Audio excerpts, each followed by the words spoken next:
Assalamualaikum warahmatullahi wabarakatuh. Selamat pagi anak-anak semua, anak-anak solih dan solihah. Bagaimana kabar kalian hari ini? Tetap semangat ya. Hari ini kita akan belajar unsur intrinsik ya. Pada pelajaran bahasa Jawa sebelumnya kita sudah membahas. Hari ini kita akan membahas lagi pada teks bahasa Indonesia ya. Di sini nanti teacher akan membahas 3, yaitu mengenai tema, tokoh, dan alur. Perhatikan baik-baik. Anak-anak, di dalam cerita itu nanti ada unsur intrinsik dan unsur ekstrinsik. Unsur intrinsik yaitu unsur yang membangun sastra dari dalam. Kemudian ada unsur ekstrinsik adalah unsur yang terdapat di luar karya sastra. Unsur ekstrinsik ini adalah tema, tokoh, alur, latar, sudut pandang, dan amanat. Sedangkan yang unsur ekstrinsiknya ada gaya bahasa, latar belakang, agama, dan masih banyak lagi ya. Sekarang kita bahas tentang tema. Tema merupakan pokok pikiran atau ide pokok yang disampaikan pengarang kepada pembacanya. Di sini tema itu ada banyak, ada pendidikan, persahabatan, kemudian ada keluarga, agama. Ya, sekarang kalian perhatikan ya, contohnya seperti ini. Komputer sangat meringankan beban manusia dalam bekerja.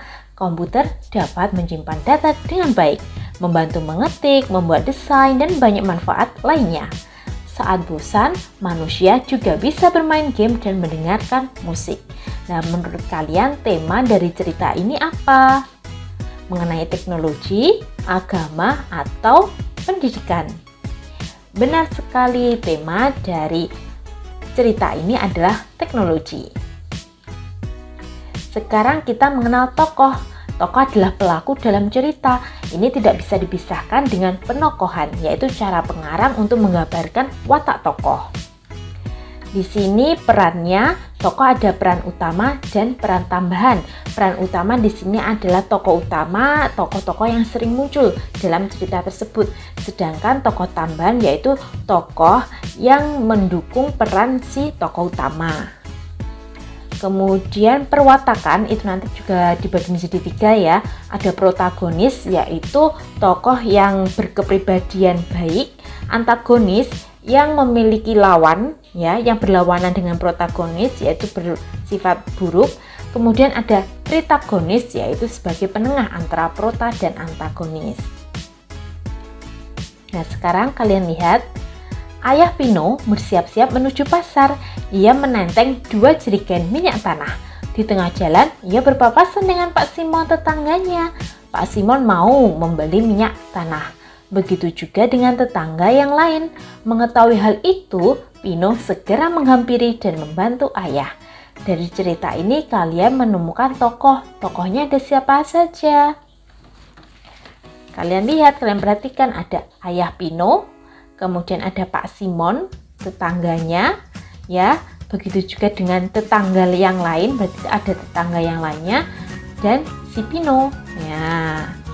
Berarti di sini yang termasuk tokoh utama dan tambahannya yang mana? Tokoh utama yang sering muncul yaitu Ayah Pino dan si Pino. Sedangkan tokoh tambahnya adalah Pak Simon dan tetangga yang lain. Alur merupakan rangkaian peristiwa yang membentuk sebuah cerita. Alur dibedakan menjadi 3, yaitu ada alur maju yang urutannya sesuai dengan waktu kejadian.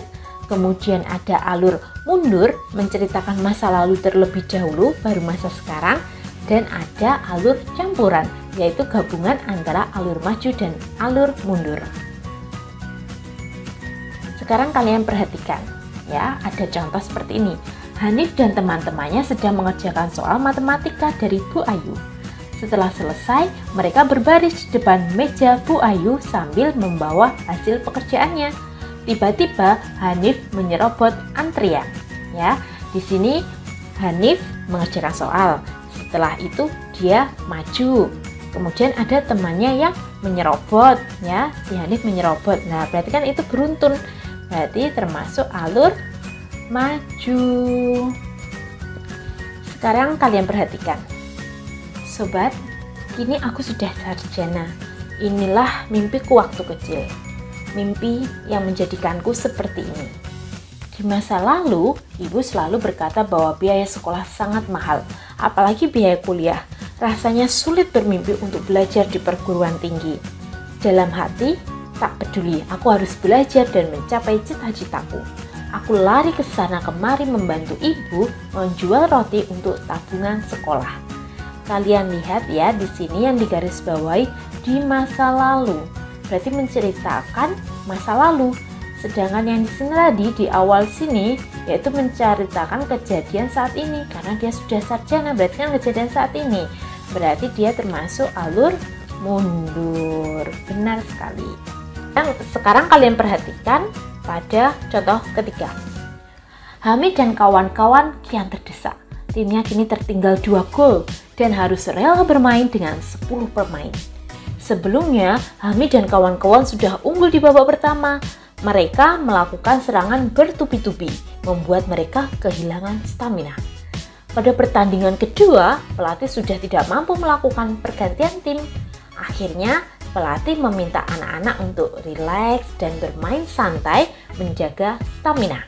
Akhirnya, Hamid dan kawan-kawan bisa mencetak gol di menit akhir. Nah, sekarang kalian perhatikan. Di sini yang digarisbawahi Hamid dan kawan-kawan kian terdesak, berarti keadaan saat ini. Kemudian sebelumnya, nah berarti kan menceritakan yang lampau. Kemudian kembali lagi, pada pertandingan kedua pelatih sudah tidak mampu melakukan pergantian tim. Ini kejadian sekarang. Nah, penyelesaiannya ini akhirnya pelatih meminta anak-anak, berarti ini kan sekarang.